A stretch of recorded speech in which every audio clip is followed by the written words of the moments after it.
Bukod sa bisita iglesia, hinimok din ng simbahang Katolika ang mga mananampalataya na magbisita familia at bisita amiga.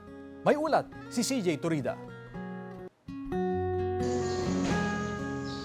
Sa Annunciation of the Lord Parish sa Barangay Bunuan, Gasset, Dagupan City, piniling bumisita ang pamilya ni Eddie ngayong araw. Bukod sa ika-37 kaarawan niya ngayon, bahagi na rin daw ng kanilang paggunita ng Semana Santa ang pagbisita nila sa simbahan. Ang panalangin ni Eddie sa kanyang kaarawan alay sa kanyang 8 buwang gulang na anak.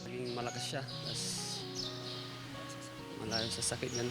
Ayon sa simbahang Katolika, ang bisita iglesia ay pagkakataon ng bawat isa na makapasok sa banal na pinto ng simbahan upang tumanggap ng pagpapala mula sa Panginoon.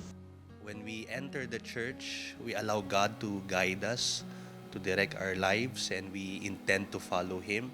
Bukod sa bisita iglesia, isaalang-alang din sana ang bisita familia at bisita amiga na magagandang larawan ng pananampalataya dahil ang pananampalataya ay hindi lang nagtatapos sa personal na pakikitungo sa Diyos. Dapat din daw na isabay ang alay kapwa sa alay lakad na ginagawa tuwing Semana Santa. Our relationship with God should also be reflected in how we treat other people. Ayon pa kay Father Nico, ngayong Semana Santa, napakahalagang gunitain at sariwain ang pagiging mapagkawanggawa sa kapwa. At ang pinaka-sentro ng pasyon ni Jesus, ang kanyang sakripisyo, kanyang pagkamatay, ay ang kanyang pagbibigay ng sarili dahil sa kanyang pagmamahal sa atin. Samantala, bukod sa Annunciation of the Lord Parish sa Barangay Bunuan, Gasset, handa rin sa bisita iglesia at mga isasagawang misa para sa Semana Santa ang St. Gabriel the Archangel Parish sa Barangay Bunuan, Bukig. Kasama si Henry Duminsil, CJ Torida,